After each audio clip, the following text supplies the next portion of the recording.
What's up, guys? Dan here, back again with more story content. This week we pick up where Marissa left off.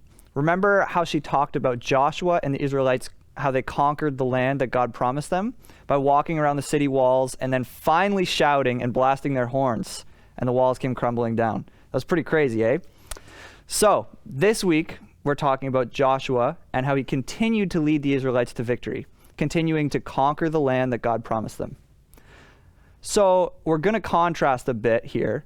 Last week we saw how God led the Israelites to a victory through a kind of passive war against Jericho, meaning that there was really no fighting or battles that were happening. They just kind of walked around and shouted. Well, this week is a little bit different than passive conquering. And if you're saying, well, Daniel, what do you mean by like a non-passive way of conquering? Well, I don't know if you've ever heard the phrase, kicking butt and taking names. But that's what's going on here. Joshua and the Israelites are fully kicking butt and taking names. We're looking in pages 94 to 99 in the storybook. Now, there's a lot that goes on in these pages, but essentially, these 6 pages are a recap of Joshua chapters 7 to 12, which talks about Joshua and the Israelites going into battle and conquering many, many communities. If we look in the Bible at Joshua chapter 12, it actually lists off the 31 kings that the Israelites defeated in this time. Now, this looks like a lot, and quite frankly, it is quite a bit. But just so you know, this does not take place in a couple of days or weeks. Rather, this conquering takes place over the course of many years. That being said, looking at the character of Joshua, I can only imagine how epic he must have been. I kind of imagine him as this Obi-Wan Kenobi-esque character. The man just seems like he's seen a lot of battle. He's a great warrior. He's wise and he's humble, and honestly, just a guy you don't want to find yourself up against in battle. And I didn't even mention the fact that he had the power of God on his side. So you could probably sit around the campfire with Joshua at the end of page 99, and the man would just have some crazy stories from his life, from the wandering in the wilderness with Moses to going into battle and out of battle and into battle and out of battle and so on. Needless to say, the man's kind of nuts. So right off the bat, with these battles that Joshua and the Israelites go into fresh off the passive conquering, they actually lose. Okay, so now with battles fought by the sword, Israel is 0 and the enemy is 1. That's not a good start when you've got to defeat 31 kings. So here's what's up. The success in battle of the Israelites depends on their faithfulness to God as a whole unit. So if one person did not follow the clear instructions from God, then the whole unit of Israel suffered. But when they followed God's clear instructions, they found success in battle. So we see on page 94 of the storybook that there's this man named KICKIN. So right after Israel saw Jericho's walls crumble down, they were clearly instructed by God to destroy everything in Jericho. But KICKIN, silly boy, found himself a beautiful robe, some silver coins, and a bar of gold that he thought that he needed. He took them and hid them under his tent. You can find this in Joshua chapter 7. So when the Israelites went into battle against Ai, they went in and it was supposed to be an easy win. But nope. The men that went into battle were chased right back to camp, and many lives were lost along the way. Joshua obviously knew something was up because he knew that God was leading them to victory over Ai. So eventually, KICKIN was found out, and his possessions that he had stolen were destroyed. And they killed KICKIN for his disobedience. Yikes. Okay, so to us, this does seem a little bit extreme, but he was the one person out of thousands of other Israelites who disobeyed God. I mean, get with the program, KICKIN. But at the same time, if I were KICKIN and I was instructed to destroy a city, and then I saw some cash or like an iPhone 12 or a sweet pair of shoes sitting there in the dirt, perfectly good as new, I know I would be a little bit tempted to take that. So to me, I kind of understand KICKIN. But God did give clear instruction, and God had led them this far, so why would he fail the Israelites now? Now, I don't want to just brush over the fact that they literally just killed KICKIN. because that can lead to a lot of confusion about the compassionate nature of God. But we'll get there. So hang on. But first, I want you guys to talk in your small groups for a minute. And while you're talking, think about this. I'm pretty convinced that part of the life that God calls us to is more compassion and more empathy for others every day. Talk for a minute. If you were a kin, what might be hard for you to see destroyed?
Okay, guys, thanks for sharing. So let me tell you a little story.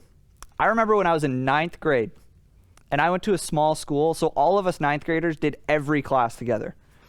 And we were a good class for the most part, but we had this French teacher. And when it was French class, we were not as good of a class. We would tease her and give her so much grief when she was teaching. But I remember one day she was not having a good day. And we were not heartless, so we did let up on her a little bit, at least most of us. I remember one guy in my class, Braden, was absolutely ruthless and just didn't care if he got detention or anything. And finally, the punishment that the teacher was giving out for his behavior was not just detention for him, but was detention for the whole class. And it didn't stop. That didn't stop Braden. This guy kept tormenting our poor teacher, and all the while, everyone else in the class is getting longer and longer detention time, to the point where they even called everyone's parents. And I got in trouble at home. Come on. Stinking Braden. Now, here's one thing. In that class that day, our French class was a unit. If one of us was out of line, we all felt the effects of that. As unfair as it was, this is what the Israelites felt. And I'm not just talking about with Achin's actions and Israel's defeat against Ai, but with every battle they went into, if someone was not right with God, that affected their battle. So they had to make sure they were all ready and willing to do whatever it took to be a team or a unit or a community who works together for the sake of each other, so that they could all see one another succeed. Braden in French class that day was not thinking about the whole class when he was acting up. Achin was not thinking about the soldiers who would die in battle because of his selfish actions. But there is a reality that we have to grasp with, guys. And this reality exists in the church, it exists in the workplace, in our schools, in our extracurricular activities, and that reality is this. Our actions affect those around us. Sometimes our actions may feel like the right thing, but in reality, there's a downstream effect of those decisions that we make. Meaning that we may not think a little decision here will affect me or anyone over here, but oftentimes they do. I believe God wants us to become aware of that. And I believe that is what God wanted the Israelites to become aware of. God said, hey, I've promised you this land. and it's yours. But you do have to claim it. And I'm with you. Just do as I say, as a unit, as one. And when you do this, no kingdom can stand in your way. So moving on from here, we see in the next couple of pages, God leading Joshua and the Israelites back into the battlefields, and Israel, time and time again, conquering the lands that God had promised them. And they did this by remaining faithful to the life that God had called them to, fighting the battles he sent them to, and working together as a nation who followed God's lead. Now, the idea of following God's lead, going where he sends, doing what he tells you, that sounds really great.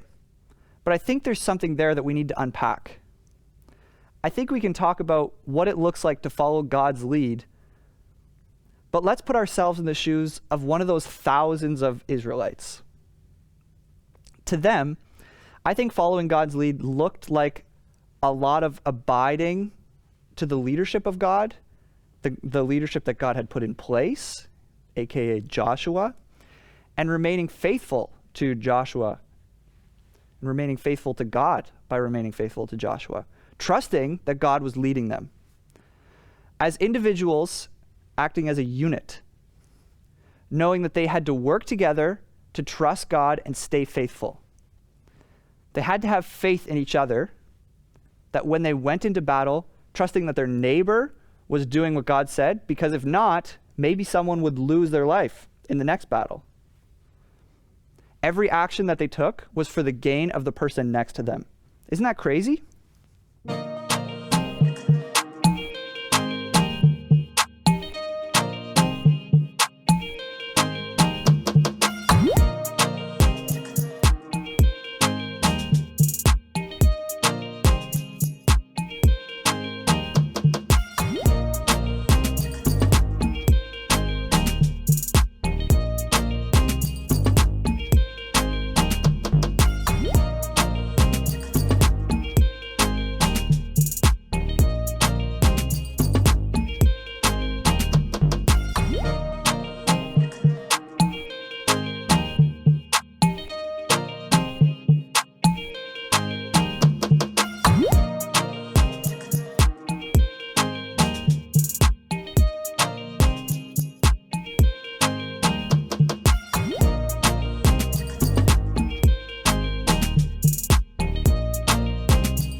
Great discussion, guys.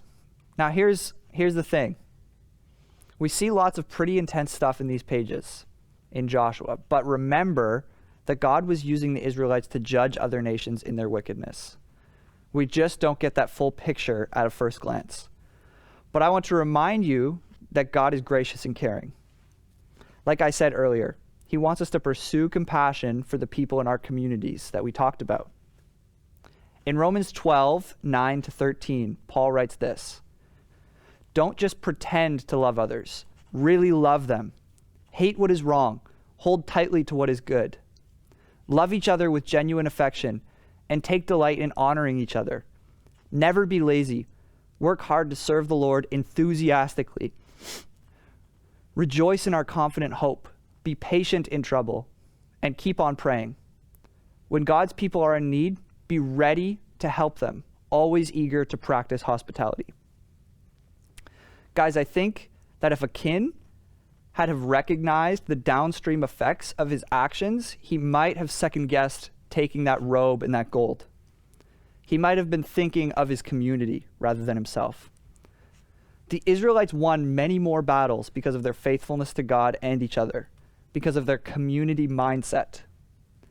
They seem to be really great examples of how to live out this passage in Romans. I'm sure the Israelites would have had many more opportunities to not follow the clear instructions God had for them, but they obeyed God, and because of that, their community flourished. So what is that way of life? How do you sum up living selfless lives, showing compassion and love to the people in your community so that we can see them grow? I think that the way we adopt that view of life today is by living for the life of the world. The world being whatever community or group you find yourself in, your family, your team, your class, your small group, for the life of the flourishing of the person next to you. With compassion, like Paul wrote, really love them, delight in honoring them. Guys, think about how this week you can live for the life of the world.